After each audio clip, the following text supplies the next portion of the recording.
Warahmatullahi wabarakatuh. Seperti yang sudah dijelaskan oleh rekan saya, Saudara Alvan dengan Saudara Yono, saya akan menjelaskan kebijakan luar negeri Israel. Tapi saya tetap akan presentasikan meskipun sama.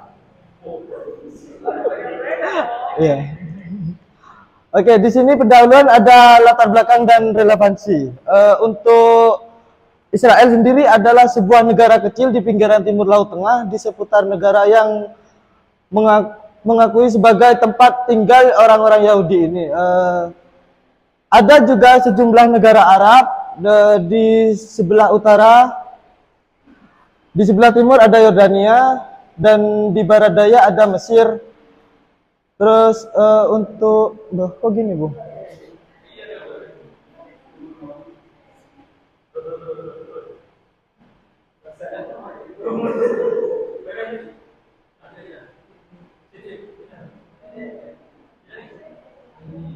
Ada. Ya.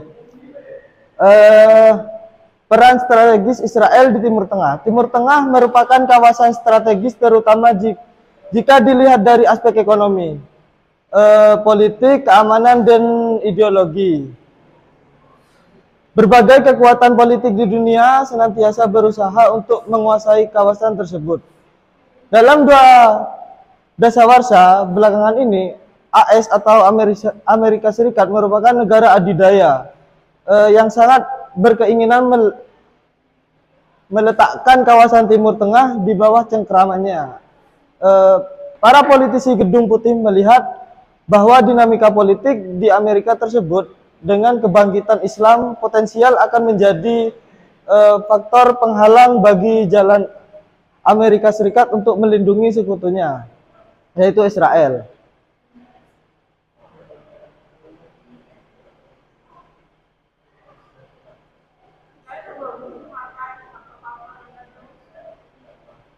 Gak bisa di tengah, Bu. Nah.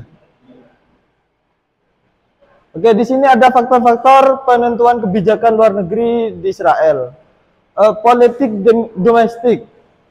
Kasus korupsi yang melibatkan tokoh-tokoh politik termasuk mantan Perdana Menteri yaitu Benjamin Netanyahu, yang pastinya kalian tahu karena kemarin Rafa itu ya. Mempengaruhi dinamika politik domestik. Partai-partai kiri dan tengah seperti Partai Buruh dan Meretz sering mendorong kebijakan yang lebih moderat dan mendukung proses perdamaian dengan Palestina. Misalnya ketika partai-partai ini memiliki kekuatan dalam koalisi atau memimpin pemerintah. Kebijakan luar negeri Israel cenderung lebih fokus pada negosiasi dan solusi diplomatik. Untuk opini publik, kasus operasi protektif Edgar menunjukkan bahwa opini publik di Israel dapat mempengaruhi kebijakan luar negeri dan pertahanan negara tersebut. Dukungan awal yang kuat untuk tindakan militer memungkinkan pemerintah untuk melancarkan operasi besar-besaran. Sementara perubahan dalam opini publik yang lebih krisis terhadap dampak kemanusiaan dan tekanan internasional dapat mendorong pemerintah untuk mengadopsi pendekatan yang lebih diplomatis dan defensif. Terus ada kebijakan luar negeri kontemporer. Yang pertama ada keamanan dan pertahanan. Keamanan dan pertahanan ini fokus utama kebijakan luar negeri Israel adalah menjaga keamanan internasional. Ini melibatkan tindakan militer dan diplomatik untuk menghadapi ancaman dari negara-negara tetangga dan kelompok militan seperti yang sudah Yono jelaskan, karena Israel ini dikelilingi oleh wilayah-wilayah yang sedang punya konflik dengan Israel, hingga seperti Hamas dan Gaza, yang di Gaza, dan Hizbullah di Lebanon. Terus yang kedua ada hubungan dengan negara-negara Arab. Israel telah berupaya meningkatkan hubungan dengan beberapa negara Arab melalui kesepakatan Abraham yang ditandatangani oleh pada tahun 2020. Kesepakatan ini berhasil normalisasi hubungan dengan Uni Emirat Arab, Bahrain, Sudan, dan Maroko. Yang ketiga ada hubungan dengan Amerika Serikat. Amerika Serikat adalah sekutu penting menurut Israel. Dukungan militer, diplomatik, dan Amerika Serikat sangat vital bagi Israel, terutama dalam forum internasional seperti PBB.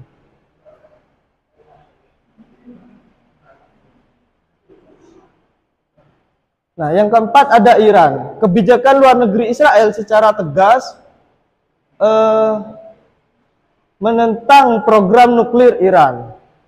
Israel menganggap Iran sebagai ancaman eksistensial dan melakukan sebagai upaya diplomatik dan kadang-kadang militer. Israel mencegah Iran untuk mengembangkan senjata nuklir. Yang kelima ada konflik Palestina. Konflik dengan Palestina tetap menjadi isu sentral saat ini. Israel terus membangun permukiman di tepi barat yang dianggap legal oleh banyak komunitas internasional. Upaya perdamaian yang didukung internasional seperti solusi dua negara terus menghadapi banyak hambatan. Yang keenam ada kerjasama internasional. Selain hubungan dengan negara-negara barat, Israel juga memperluas kerjasamanya dengan negara-negara di Asia, terus di Afrika, terus ada juga di Amerika Latin, berbagai bidang seperti teknologi, pertanian, dan kesehatan.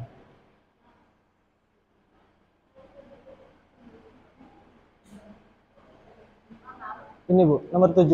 Terus diplomasi, teknologi, dan inovasi. Israel menggunakan keunggulan dalam teknologi dan inovasi sebagai alat diplomasi. Terus menjalani kemitraan dengan berbagai negara melalui transfer teknologi dan kerjasama di bidang penelitian dan pengembangan. Terus yang terakhir ada partisipasi dalam organisasi internasional. Israel aktif dalam berbagai organisasi internasional.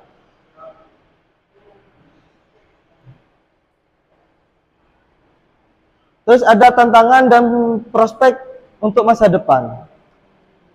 Keamanan dan konflik regional, hubungan dengan Palestina, konflik yang berlangsung lama dengan Palestina tetap menjadi isu utama. Meski ada upaya damai, kekerasan dan ketegangan terus terjadi.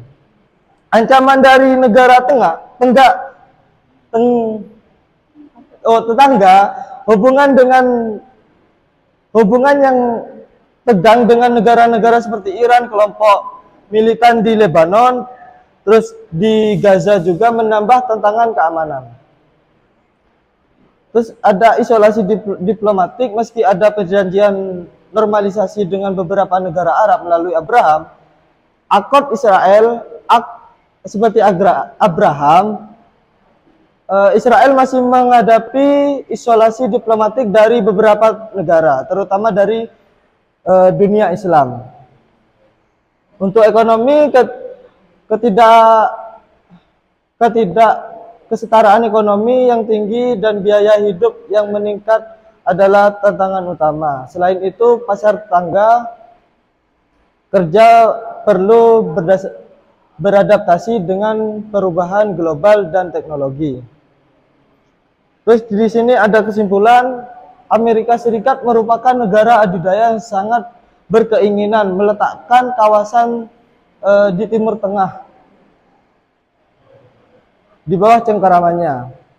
Terus kebijakan luar negeri Israel ditentukan oleh sejumlah faktor yang kompleks dan saling berkaitan.